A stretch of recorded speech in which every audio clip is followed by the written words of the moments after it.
Hi, everyone. Thank you for joining today's webinar for the Canal Safety Challenge. My name is Lynn Van Dievender, and I work for the agency that is supporting the Bureau of Reclamation for this particular challenge. I wanted to let you know that this webinar is being recorded, and we'll be sure to post the recording on the news and updates page of the challenge website, www.canalsafetychallenge.org, in the next couple of days. We'll also email it to everyone who has registered for this particular challenge. We've reserved the majority of our time over the next hour here for your questions. And in just a moment, I'll turn things over to Evan Lindenbach from the Bureau of Reclamation, who will welcome you and provide an overview of the Canal Safety Challenge. Then I'll do a quick walkthrough of the challenge website with my colleague, Ethan Matthews. And then my colleague, Taylor Rowell, will help with any questions that you might have. As you have questions, please go ahead and type them in the questions box, and we'll answer as many as we can within our allotted time. Before we move on, just some very important dates to keep in mind. The deadline to register for the Canal Safety Challenge is just under 2 weeks on Wednesday, January 27th at 5 p.m. Mountain. Please note that you must register in order to give us a submission, in order to submit an application. We are also planning on an additional pre-application webinar in early February. Those sign-up links will be shared with all registered applicants shortly after the registration deadline. And if you have any questions after today's sessions, you can always reach us at questions@canalsafetychallenge.org. Now, I'm pleased to turn things over to Evan, who's going to give us a little bit of background about this particular challenge. Perfect. Thank you very much. And thank you, everybody, for attending this webinar. My name is Evan Lindenbach. I'm a geotechnical engineer in the Bureau of Reclamation's Denver office. Reclamation is a federal agency with over 100 years of history providing water and power in the western 17 states. As such, Reclamation has many thousands of miles of water conveyance features in locations ranging from northern Montana to southern Arizona. These can be in both remote areas or in urban settings. And with growing urbanization, some of our sites that were remote are now becoming more urban. And part of our mission in delivering this water is to deliver water and power in both safe and economical manners. And that's a very important part of what we do. So public safety is an important goal of Reclamation, is the fundamental underpinning of this challenge. So really our goal with this challenge is to find new and innovative ways to improve safety and reduce incidents at our water conveyance features. So thank you very much for your time, and we look forward to seeing the challenge solutions. Thank you, Evan. Great. And thanks again to all of you who've joined for this webinar today. If you haven't already, we encourage you to go ahead and complete the registration process. Registration is required, as I mentioned previously, in order for you to be able to submit an application. Registration is very simple. All you need to do is go to the upper right-hand corner of any page of the website and click on the button that counts down the number of days to register. And Ethan is demonstrating that for you right now. You will then be instructed to create and confirm your account. And after that, you will be prompted to submit some basic information about your organization that we can better understand, so that we can better understand our registrant community.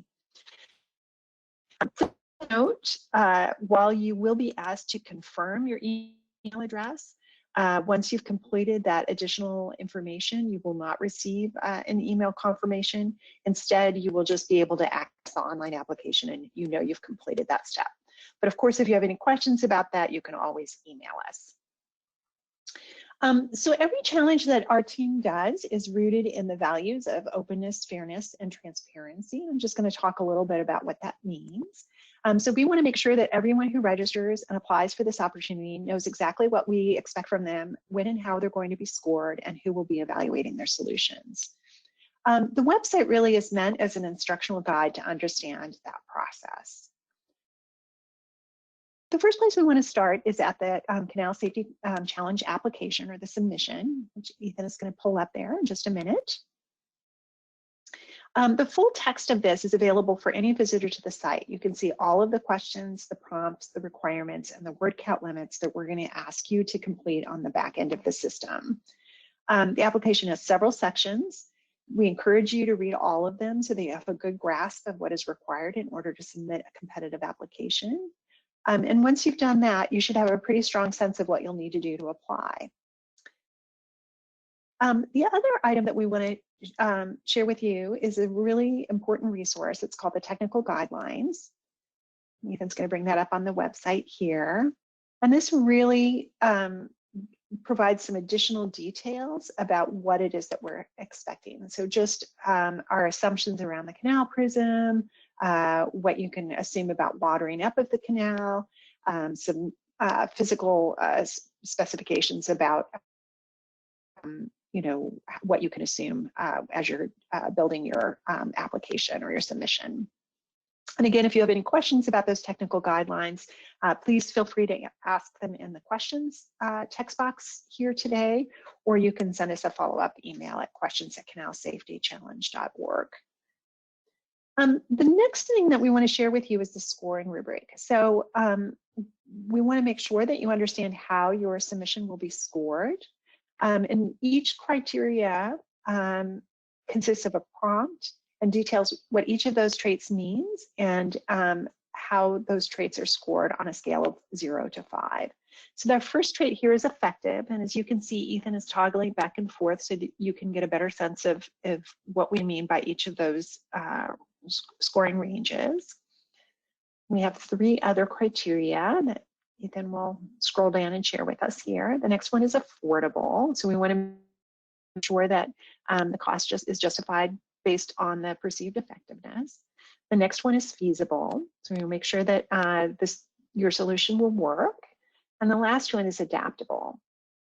And this is really getting at the idea that there are many different kinds of canal shapes and materials, and we just want to make sure that your solution can be easily adapted to those different environments. Great. Yeah, and as we mentioned, this rubric defines what makes a strong proposal, and we encourage you to familiarize yourself with it. And then this brings us to the actual scoring process. So following the application deadline, our team will conduct an administrative review to make sure that all submissions meet the eligibility requirements as specified on the website. And then all of those eligible submissions will move on to into evaluation panel review. And you can see the list of confirmed expert review panel members on our website. And not only will you receive scores on your submission from 5 of these individuals, but you'll also get feedback. In addition to numeric scores, evaluation panel members are also required to provide comments to justify each score and note their overall impression of each submission. We find that this feedback is probably one of the most important aspects of participating in a challenge for our applicants, because even if you're not selected as a finalist, you'll walk away with this valuable feedback that you can hopefully use to refine your solutions and perhaps seek other funding or expanded support. And so we've talked about openness and transparency, and I want to talk a little bit about fairness. So how is it that we ensure that our process is fair?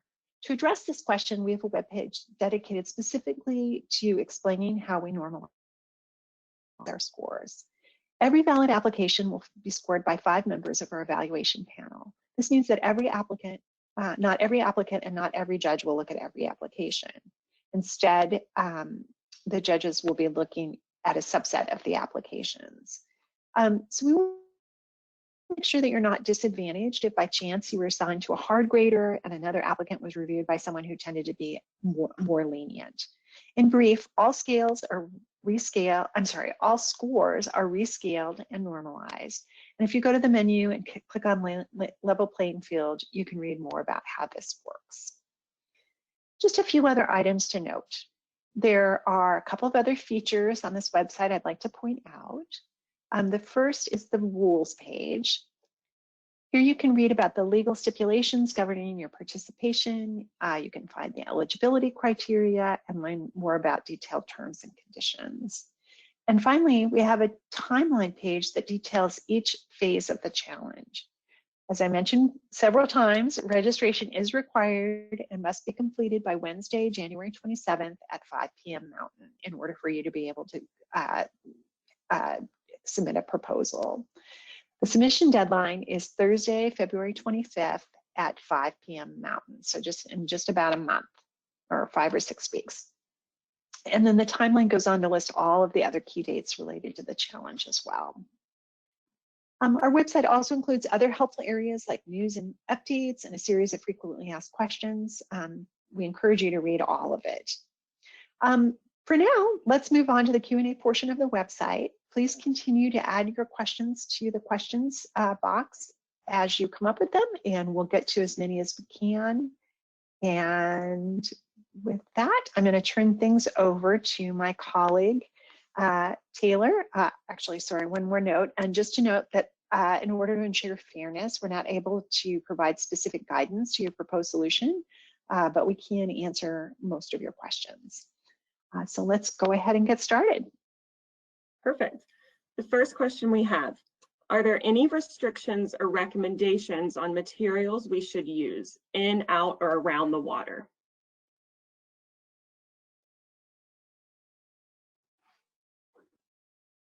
Evan, would you like to respond to that, or I can?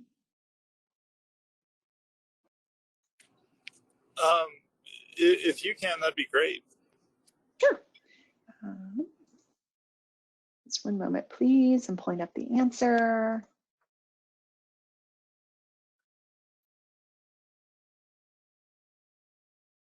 Are there any restrictions to, yes. So at this time, we really do not have any additional guidance around material selection. We're really looking to all of you to give us your creative ideas about how you can meet the requirements as laid out in the technical guidelines. Perfect. All right, second question. Where can we find previous winners? So that's a great question. This is actually the first time that the Bureau of Reclamation has run the Canal Safety Challenge. So that there actually are no other earlier competitions, so we don't have any other winners that we could point to. Great. Okay, next question. The challenge states as a reference for current fencing costs is $60 per foot. Is this just for one side of the canal to be fenced or both? That estimate was just for one side of the canal. Perfect, thank you. Next question. What kind of rescue tactics, equipment, and methods are currently used to reduce drownings and make egress from canals easier or allow for safer rescue and recovery efforts? So a variety of methods and equipment are currently used in rescue and recovery efforts. It really depends on the location and the size of the conveyance facility. In more rural areas and smaller canals, rescues are often attempted by the first person to come across the person or animal using whatever might be available, such as a branch or rope, etc. In urban areas and larger canals, usually emergency services are called. And then first responders, who can either be law enforcement or firefighters, will use whatever equipment they may have available for rescue, which can be ropes, ladders, shepherd's crooks, etc. In some cases, there are cables or bridges across some canals where an able person has been able to grab and hold on until help arrives.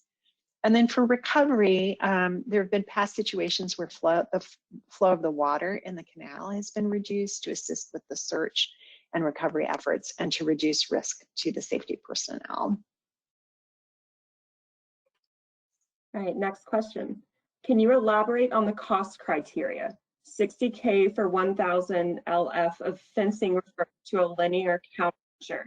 Cost of point or transverse countermeasures will vary based on canal geometry.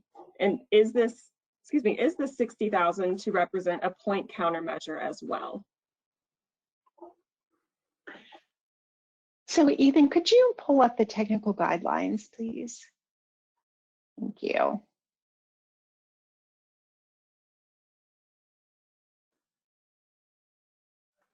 Yeah, so the canal can be assumed to be between 100 and 1,000 linear feet long with no bends.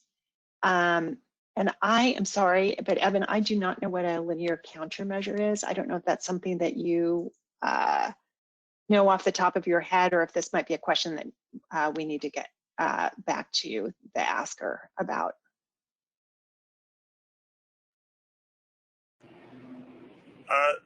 Honestly, Lynn, I'm not exactly sure either. So perhaps the requester could provide us a little bit more clarification, and we could respond in writing at a later time when we've had a chance to think about it.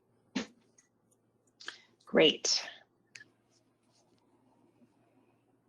Then just chimed in, linear countermeasures equals fencing, point countermeasure equals buoys or a divider, or diverter, excuse me. Yeah, thank you. I think we're going to need to get back to you on that one. So if you could just email us the question at questions@canalsafetychallenge.org, we'll be able to put together a thoughtful answer for you about that one.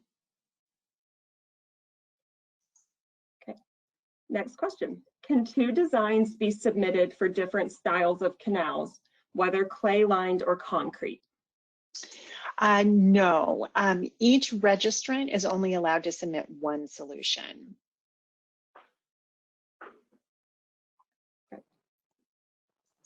All right, next question. The $60 per foot is based on fencing. If the solution we have only rescue, can we use this amount to calculate install and maintenance costs? And Evan, I think the answer to that is yes. I think we just don't want them to, the cost to exceed kind of those typical costs of fencing. Is that correct? That is correct, Lynn. Thank you. All right, next question. For sure, there are some limitations for the water flow disturbance. Is there any rule for it? Yeah, so if we could go to the technical guidelines again there, Ethan.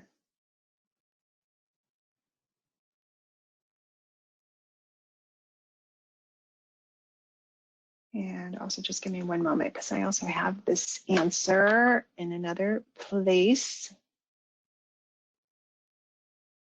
Okay, so the only requirement is that the solution will not impede regular flow or result in a decrease in operational efficiency. If the solution slows the water briefly or impacts it in some other way, please just describe how it would work and how the water flow might be affected in your submission.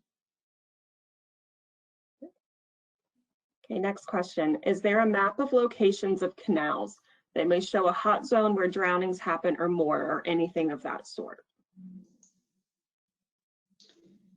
Evan, do you know if there's a specific region where drownings occur more often?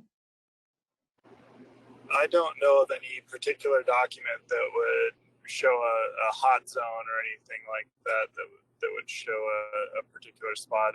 I'm sure the solver could poke around on the internet and probably find spots where there's more incidents. Yeah. Great. Next question.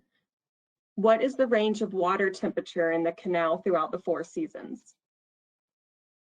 The water in the canals is cold and swift throughout the year. And while we do not have specific temperatures that we can share with you, reclamation canals are in use all the way from Montana to Arizona. So bitterly cold winters to quite hot summers. Do we need to consider egress in addition to the rescue solution? Ethan, can you pull up the trade scoring rubric, please?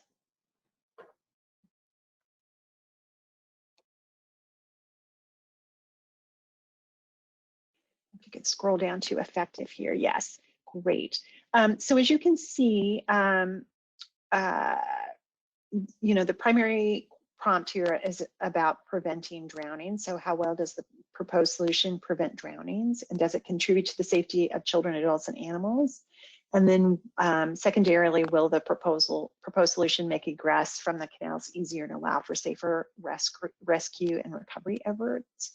And so you can see, Ethan, if you don't mind just scrolling down to the low range there on this particular prompt, thank you. So egress from the canals at a lower scale would not be assisted, would not allow for it. And then could you go to the middle one, Ethan? Yeah, between 2 and 3. And so in this case, it's and or make egress from canals easier. And then the last one, the top one. So it may also. So it's sort of the primary here is preventing drowning, and with egress being secondary. And I don't know if there's anything else you want to add to that.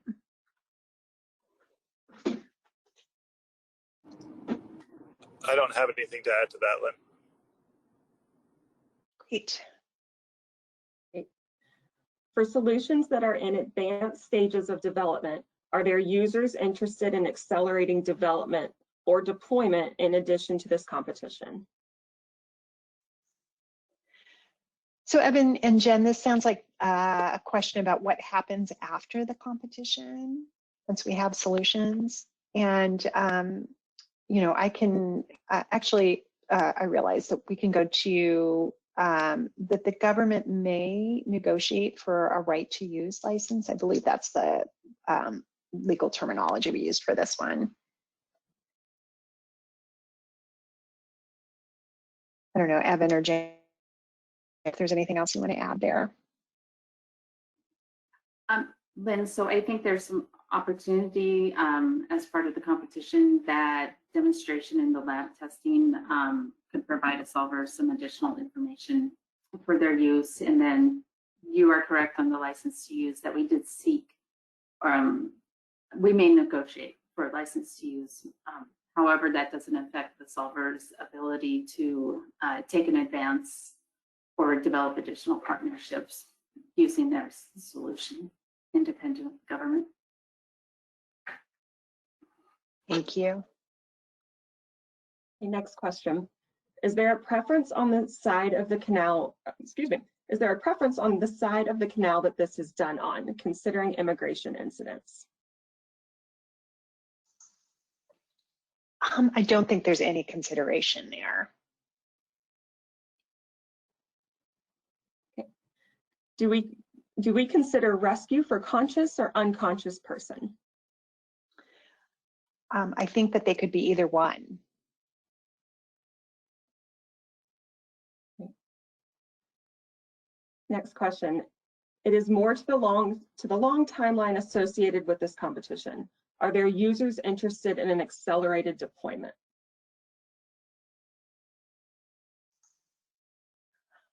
I can't actually speak beyond the parameters of the competition, so I'm not aware of anyone at the moment, but I don't know, Evan, if there's anything you might want to add there, if there's any immediate need for this sooner than the competition ends. Safety is obviously paramount to everybody involved in this. That said, I think in this moment we are specifically focused on the competition itself.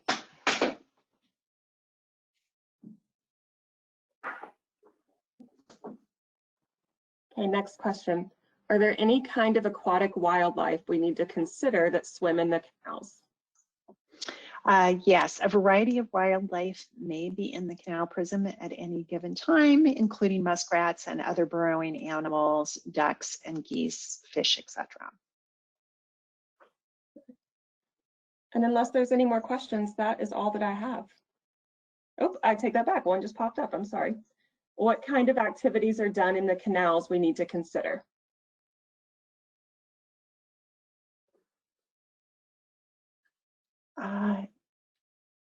I'm wondering if this is related to maintenance activities, Evan, or recreational? Evan, I don't think there's supposed to be any recreational activity in these canals, is there? No, it's a water conveyance feature that is inherently dangerous. So no, it is not a place that is meant for recreational activities. And then maintenance as well just popped up. Maintenance would just be typical maintenance operations, ideally in a watered down situation, but that may not always be the case. Is there something that the person is asking for in specific related to this question, besides just standard maintenance? It just says recreational and maintenance. So if the person that's asking the question would like to elaborate, we're more than happy to go through it. Nothing else. Okay. And All right, next question. Oh, sorry, Lynn, go ahead. no, I was just going to say, Taylor, did you see the question about the clarification about the cost per linear foot? Oh, I did not. I apologize. $60 per linear foot is for one side of 120. It's just for one side. So 60 per linear foot is for one side. So both would be 120. Thank you. Are there any fishes living in the canals? Yes, yes, there are. Next question, development costs associated with prototyping for some solutions at the 1 to 4 scale are comparable to full-scale development costs, i.e. injection molds. Is there a full-scale evaluation possible in lieu of the 1-4 evaluation?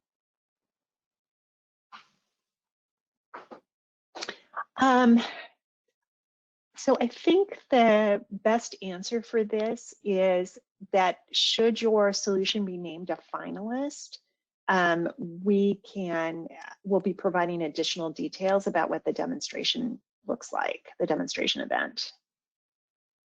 Evan, is there anything else you'd like to add to that? No, I think that's a well put answer. Okay. What is the chlorine content of the waterway? Or is there a water test report that you could share showing average calcium, chlorine, etc. levels? Is the water treated with any chemicals?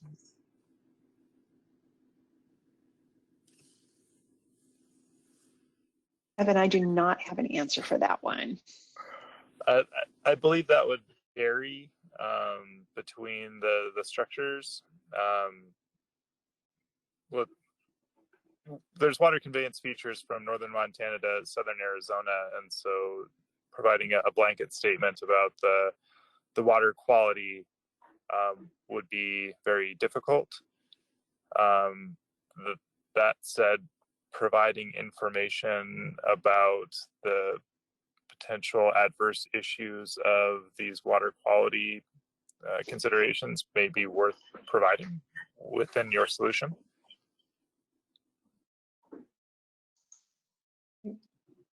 Right. If a person is conscious, are they able to grab onto the device we create?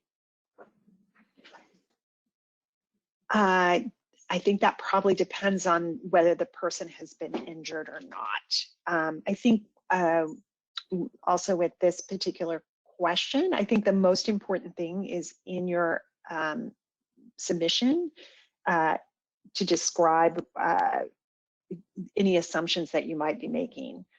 So if an assumption is that you have a conscious person and they're able to grab onto something, that you should just be clear about that in your explanation, in your solution.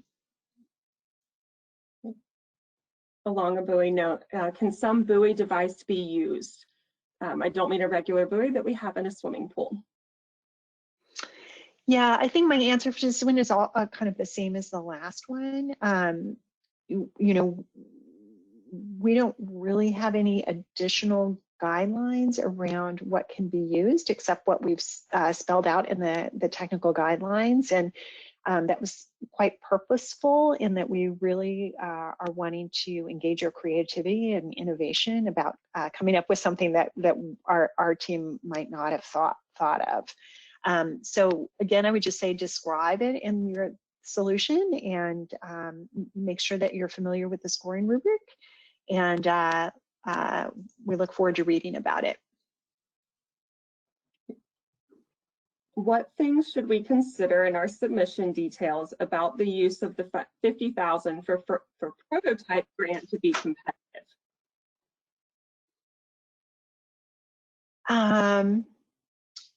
Yeah, so really, again, I would refer you to the scoring rubric. That's the scoring rubric, the technical guidelines, and the application should provide you with everything that you need in order to submit a competitive application.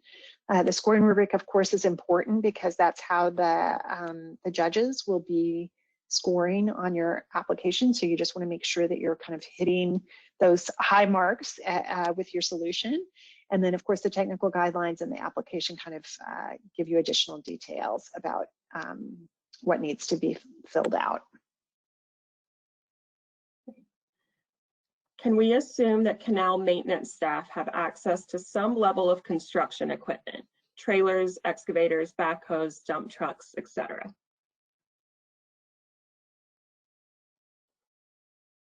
Evan, I don't know the answer to that one. I think it varies depending on location, but I think, again, like Lynn said, providing some list of assumptions about what folks would have when they're out there doing the work would be an important one. Great. And then can we assume that there are access roads on both sides of the canal in typical cases? Evan, do you know the answer to that one? I would not assume both sides necessarily. Not all canals or sections of canals may have access on both sides depending about their location. But there is typically some sort of access. Okay.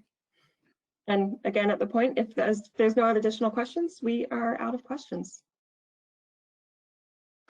Great. I'm just going to give a couple of reminders here, and if a few more questions come in, we're happy to answer them.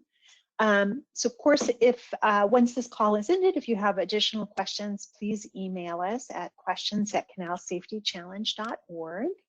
And if you haven't done so already, please register no later than Wednesday, January 27th at 5 p.m. Mountain.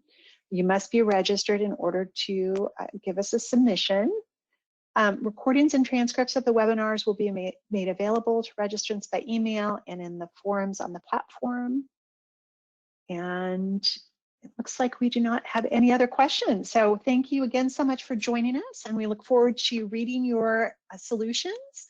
And I'll hand things over to Evan for closing remarks. Thank you very much, everybody, for tuning in and being interested in this challenge. We genuinely look forward to seeing your solutions. And again, thank you very much. And thank you to Lynn for leading us through this. Hey, Lynn and Evan, one thing, we had one last question just pop in. Yeah. Great. Can we assume a power source is nearby? And if so, what voltage or amps? Yeah, so I think this is similar to an earlier answer in that please, in your solution, describe what you might need for your solution. And then as part of the demonstration event, the finalists will share additional details about what power and anything like that might be available. But I'm thinking maybe power isn't available given the remoteness of these canals, Evan. Yeah, I would say in general, power is not typically available.